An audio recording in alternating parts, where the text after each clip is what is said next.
Hey guys, Xaryu here, and today I'm going to walk you through some of my Shadow Priest gameplay that I've been kind of walking through myself because I haven't played Shadow Priest in quite some time, but did get in some games yesterday. So I actually had a good time playing with Shifter and a couple different Shamans. Here's a game with Oz. He's actually playing Resto, normally plays Ellie. And we are playing Shadow Priest, Moonkin, Resto Shaman here on Blades Edge Arena versus Boomkin, Demon Hunter, Resto Shaman. It's a very popular composition that you're going to fight. And I kind of want to walk you through what we did to come out on top in this game. Just quickly, I want to show you my spec. A lot of the times I'll swap Sand Lane, and a lot of the times I'll swap Psychic Horror. And I don't think in this game, but later, I was actually swapping Auspicious Spirits and going Spiteful Apparitions for my shoulders and chest piece Azurite armor, and then Death Throes in my helm. So if you guys are wondering about kind of my spec and my gearing, that's a quick overview. Later, I'll probably be doing a full-length Shadow Priest guide. But the reason I'm playing that Auspicious Spirits Spiteful spec is with a Moonkin, overall damage matters a lot more than the burst damage. Now, if you're playing RPS with a Rogue, this is the spec that you would most likely go. And then if you're playing with a Moonkin, games are going to be longer. It's a lot more spread pressure. You can go a spec more like this. And I do actually decide to swap that out here. So it was, I guess, that point in the night where we decided to just go for more overall pressure. Although, I think it is important to note, I don't think I have my updated traits yet so far in this video. I did actually farm those out a little bit later in the night, and I got pretty lucky with some drops. So I'll go ahead and fast forward this as we start off the game. So we're fighting Demon Hunter, Moonkin, Resto Shaman. And there's a couple key things I want to point out here as they're happening. But immediately as the game starts, you want to use Mindbender, and you want to get out some Shadow Word Pains or some dots or some damage rolling. Why? Because you want to get to 60 Insanity to get that edge 20% damage debuff up immediately, because you're taking so much less damage when you actually have that edge up, and you just become a complete tank, almost to the point where they can't really kill you, or they shouldn't be able to really kill you, so they have to go onto your Shaman or your Moonkin. Since they're not on you, you're pretty much free to do whatever you want, and that's where the utility of Shadow Priest comes in. Now, immediately, I also want to show you this life grip. This is very important.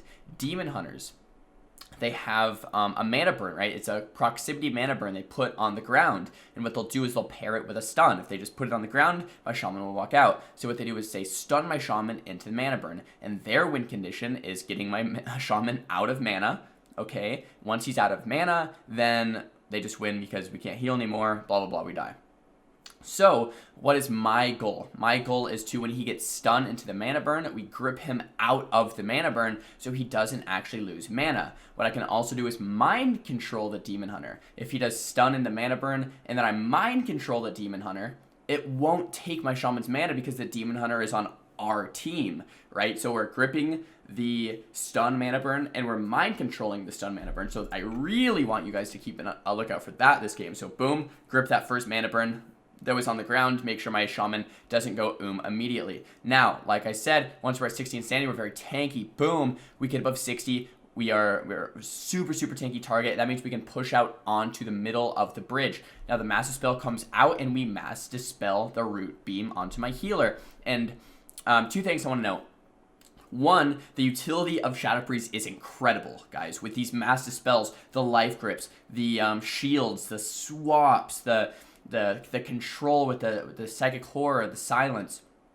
So much this class can do, right? So, Shaman, Root Beam, boom, Massive Spell it, he runs right out. The second thing I was just going to say really quick was, we're not in voice, right? We're playing no voice games. I think around 26 or 27. We'll have to see at the end of this game around there, MMR.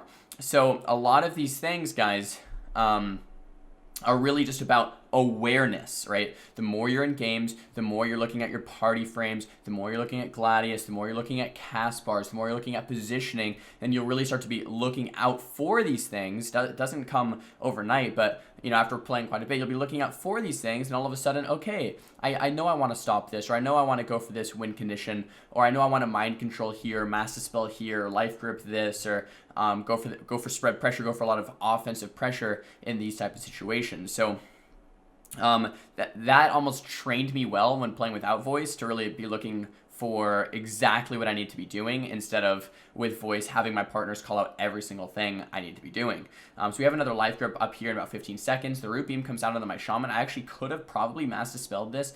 Demon Hunter does have kick. I was a little bit low there. I shield my Moonkin, and it looks like he's going to get topped off. So I could have done a better job there, right? I could have either mind controlled when my Moonkin got low. I could have mass dispelled my Shaman out of that root beam. I definitely could have done more there in that situation. And that's the cool thing about Shadow Priest right now. The damage overall is pretty high. The burst damage is pretty low. It seems very underwhelming. However, the utility is so high that in almost any given situation, you have that opportunity to make a difference with the control, with the off-feels, with the swap, with the Master Spell, with the grip, with the fear, with the Psychic Core, the silence, just, or the Vampiric Embrace. There's so much utility in this class that you're almost just like fully support class that does a good amount of spread pressure. Now Oz is getting a grip into Mana Burn again. Or stun in the Mana Burn again, so we do grip him out. Now grip is on cooldown for a while longer, so that means I can't actually do that for the next one, so maybe we'll go for mind control on the next one, or maybe get him out in some other way, or maybe he can avoid it himself. But regardless, we want to keep my Shaman's mana nice and healthy, because if this game goes into dampening and he has mana, then we should win this matchup just by our spread pressure. And speaking of our spread pressure, look at this, guys. 40% of the Shaman, 70% of the Demon Hunter, 80% or so on the Moonkin. We do have very nice spread pressure with that, you know, Shadow Priest dots and with the Moonkin dots. So we do actually win this if my Shaman keeps a nice healthy mana total going in later and later into this game. As far as my rotation, guys, I'm keeping up Shadow Word Pain and Vampiric Touch on 2 or 3 targets most of the game, or at least attempting to. I'm using Mind Blast on cooldown, and then I'm using Mind Flay to get up that Mind Trauma, those Mind Trauma stacks as well when Mind Blast is on cooldown and I have dots up. So pretty basic rotation, and that's, once again, not the difficult part of Shadow Priest, right? It's not a crazy, complicated DPS rotation as much as just the Root Beam going for the Master Spell. I do get kicked there. It's not a crazy difficult DPS rotation as much as the awareness and the utility requires a lot of game sense and game knowledge. I do get Cyclone there. I shrink it out, going for the mind controls. And I think I did actually mind control the Mana Burn there, or maybe it just looked like it, but I think that's what I was aiming for, was to mind control the Mana Burn from the Demon Hunter. So if he sets that Mana Burn down, I mind control the Demon Hunter. The Demon Hunter is on our team for that moment. Since he's on our team for that moment, it won't take mana from your own Shaman, so it kind of just immunes that Mana Burn. Now we have a life grip up for the next one, so I can always grip Oz if he gets stunned in the Mana Burn as well, so definitely want to keep that in mind. Demon Hunter, every time he's pushing in, he's getting a little bit lower. We're spreading that pressure to him. He has to pop his wall there.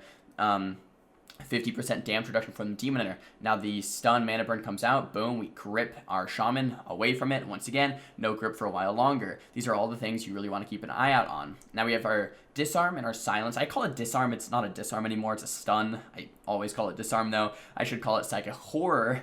But I have the horror and the silence ready, and I can use those to stop goes if I need defensively, or I can use it offensively. There's the Root Beam coming out. Boom, Master Spell it. Or kill that Cap Totem as well and line it. Or I can use it offensively and do something like disarm the Moonkin with no trinket, silence the healer, and then burst into him with maybe a Mind Bender or some Mind Blast proc, something like that. Occasionally throwing out the shields over onto Shifter or whoever they're targeting, and I always have that life swap in my back pocket. Another maybe notable mistake that I made this game was trinketing before that life swap. A lot of the times you want to actually save trinket for the life swap so that you can immediately trinket swap if you get CC'd and your Moonkin or Shaman or yourself is in trouble, instead of having that swap and then dying because you're in a stun. You could never get that swap off in the first place. So it's just something to keep an eye on.